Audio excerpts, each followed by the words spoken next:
Hello दोस्तों। तो आप सभी का एग्ज़ाम अब काफ़ी नज़दीक आ चुका है, जो कि 14 फरवरी से। तो अब 4 से 5 दिन आप लोगों के लिए और शेष रह गया है। तो अब इस टाइम पे आप लोग कैसे तैयारी करें, कैसे क्या तैयारी करें, मतलब अब जो भी हो चुका है सो हो चुका है, जितना तैयारी हो गया है सो हो गया है। मान लेते हैं किसी बच्चे का अगर पूरा बढ़िया से प्रॉपर तैयारी नहीं भी है तो वो अपना ज़्यादा मार्क्स कैसे ला सकता है। क्योंकि देखिए यहाँ पे आपको सपोज करो हम मैथ की बात कर रहे हैं, अगर मैथ में आपको कुछ चैप्टर भी अगर करके चले जाते हैं तो वहाँ से भी आपको अच्छे नंबर लाए जा सकते हैं। अब कैसे लाए जा सकते हैं, क्योंकि आपको ऑप्शन काफ़ी ज़्यादा हैं, अधिक ऑप्शंस है। जैसे कि आपको 100 ऑब्जेक्टिव पूछे जाएंगे तो उसमें ज़रूरी नहीं कि आपको 100 को 100 बनाना है, 85 बनाना है। तो 50 में भी ऐसा ज़रूरी नहीं है कि आप अगर 8-10 चैप्टर भी अगर अच्छे ढंग से पढ़े हो फिर भी आप 50 क्वेश्चन ईजिली बना सकते हैं। अगर आप लोग पूरा पढ़े हो, मैथ में 15 चैप्टर अच्छे से किए हो, तो आपको बस ऑब्जेक्टिव में क्या करना है कि आपको जो डिफ़िकल्ट प्रॉब्लम होगा, जो थोड़ा बहुत पेन चलाने की आवश्यकता होगा या ज़्यादा उसमें सॉल्यूशन करने की आवश्यकता होगा, वो क्वेश्चन आपको छोड़ देनी है। आपको जो जो इजी लग रहा हो, फार्मूला बेस्ड, अगर याद हो फार्मूला, डायरेक्ट लग रहा हो कि ये आंसर क्वेश्चन देखते ही ये आंसर लग रहा हो,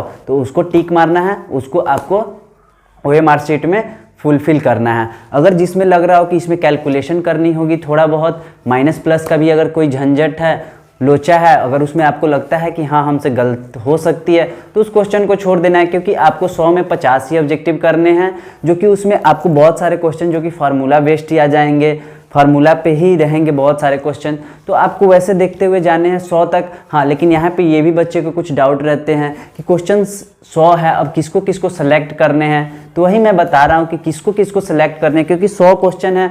तो आपको क्वेश्चन नंबर 1 से देखना है, जो जो एक राउंड में अगर बन जा रहे हैं, क्वेश्चन देखते उसका आंसर आपको पता है तो उसको आपको बना लेने हैं। उसी तरह से एक बार सभी क्वेश्चन को देखते जाना है, जो जो आपसे टिक लग जा रहे हैं देख करके ही। बहुत सारे फार्मूला बेस्ड ही क्वेश्चन होते हैं, तो उसको आपको पहले कर लेना है। तो उस राउंड में आपको, हमको लगता है कि 100 में से 10-20 क्वेश्चन आप ऐसे ही कर ही लेंगे, जो कि फार्मूला पे ही होगा। अब सेकेंड राउंड में मान लेते हैं जिस क्वेश्चन में थोड़ा बहुत पेन चलाने की आवश्यकता है, डिस्टेंस निकालना, यानी कि दूरी सूत्र वाला फार्मूला लगाकर निकालना हो, भुज कोटि तो वो सब देख करके ही आप कर लेंगे डायरेक्ट। हाँ, इसका एक्स एक्सिस वाला भुज और वाई एक्सिस वाला कोटि, इस टाइप का क्वेश्चन आते ही आते हैं, जो कि कोऑर्डिनेट जो नियामक ज्यामिति से, कोऑर्डिनेट ज्योमेट्री से 5-6 टॉपिक है जिस पे क्वेश्चन बनते ही बनते हैं। हमने उसका भी एक वीडियोज बनाया है, जो कि एग्जाम टाइम पे कैसे कम टाइम में उसका प्रिपरेशन किया जाता है, कैसे क्या क्या क्वेश्चन आता ही आता है। उसका वीडियोज अगर नहीं देखा तो यहाँ से आई टैब से देख लेना, क्योंकि वहाँ पे मैंने ऑलरेडी सारा कौन कौन टॉपिक से कौन कौन क्वेश्चन आता है वो किया गया हुआ है। और रहा उधर स्टैटिस्टिक्स का और प्रोबेबिलिटी का, तो वहाँ पे भी स्टैटिक्स में मीन, मीडियन और मॉड, माध्य, माध्यिका और बहुलक, यहाँ से आपका क्वेश्चन एक मीन से, एक यानी कि माध्य से, माध्यिका से, बहुलक से क्वेश्चन रहता ही रहता है। तो यहाँ उसका भी क्वेश्चन मैंने ऑलरेडी कराया है, बहुत सारे क्वेश्चन प्रीवियस ईयर एग्जाम का ही आपका क्वेश्चन कराया है।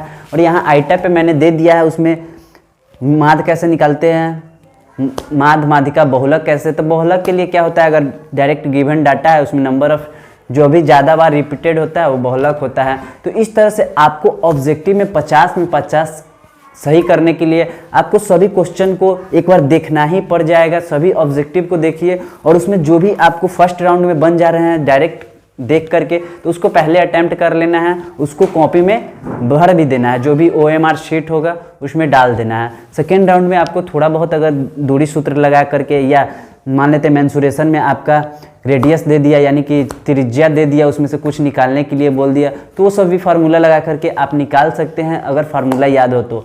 हालांकि ज़्यादातर फार्मूला भी आपको देखने को मिल जाएगा इसमें। उसी तरह ट्रिगोनोमेट्री में बोले तो वहाँ पे भी थोड़ा बहुत ऑब्जेक्टिव तो होगा, डायरेक्ट फार्मूला बेस्ड भी होगा, और कुछ कैलकुलेशन होगा, sine 30 degree plus sine 40 degree 45 degree, इस तरह से करके थोड़ा बहुत कैलकुलेशन वाला होगा। तो आप पहले ऑब्जेक्टिव कर लेंगे जो भी डायरेक्टली बन रहा हो, सेकेंड राउंड में आप थोड़ा बहुत कैलकुलेशन वाले कर लेंगे। उसी तरह से आपको क्वेश्चन नंबर 1 से 100 तक देखते हुए जाना है, कौन कौन क्वेश्चन आपसे डायरेक्टली बन जा रहे हैं। उस तरह से आपको ऑब्जेक्टिव फुलफिल करना है। तो चलिए आप लोग तैयारी कीजिए ज़बरदस्त रूप से, ताकि ऑब्जेक्टिव में 50 में 50 आए। और इधर रहा सब्जेक्टिव की बात, तो सब्जेक्टिव के लिए भी आपके पास 8 क्वेश्चन पूछे जाएंगे, जो कि आपको 4 ही क्वेश्चन करने हैं। 4 क्वेश्चन में आपको ये पहले से क्लियर होनी चाहिए कि कौन कौन क्वेश्चन हमको बनाने हैं, क्योंकि उसी 8 क्वेश्चन है, 4 ही बनाने हैं, 5 मार्क्स का है, 4 पंचे 20। तो इसमें आपको पहले से क्लियर होना चाहिए कि हमको कौन कौन चैप्टर का सवाल बनाने हैं। त्रिकोणमिति का सवाल बनाने हैं, एक हाइट एंड डिस्टेंस आता है, एक ग्राफ से रिलेटेड आता है, एक मेंसुरेशन से आता है, एक परिमेय वगैरह आ जाता है। तो इस तरह से आपको पहले से क्लियर होना चाहिए, उस पर ज़बरदस्त रूप से आपको प्रैक्टिस होनी चाहिए, जो कि 4-5 क्वेश्चन पे, क्योंकि बोर्ड एग्जाम में पैटर्न सेम ही रहता है। क्वेश्चन बार बार उस चैप्टर से आ रहा है तो उस चैप्टर से उसी टाइप का क्वेश्चन आएगा ही आएगा। एक ग्राफ का क्वेश्चन फिक्स ही है, एक प्रूफ करने वाला जो कि √5 √10, ये तो 2 मार्क्स में भी आ जाएंगे, मे भी 5 मार्क्स में भी आ जाए, लेकिन पहले 5 मार्क्स में पूछे जाते थे, अब 2 मार्क्स में भी पूछे जाते हैं। तो आपको 5 मार्क्स में और ट्रिगोनोमेट्री का एक सवाल पूछे ही जाएंगे, हाइट एंड डिस्टेंस का, ग्राफ से रिलेटेड। आपको 4-5 क्वेश्चन ऐसे जो कि प्रैक्टिस करके जाने हैं। आपको पहले से क्लियर होगा कि हाँ, ये क्वेश्चन को हम अटैम्प्ट करेंगे, ये क्वेश्चन को पहले बनाएंगे। इस तरह से आपको 8 क्वेश्चन नहीं बनाने हैं, 4 ही बनाने हैं। 5-6 पे प्रैक्टिस करके जाइए, आराम से इजीली बना करके आइए। चलिए नेक्स्ट वीडियो में आपको लाते हैं क्लास लेक्चर वगैरह।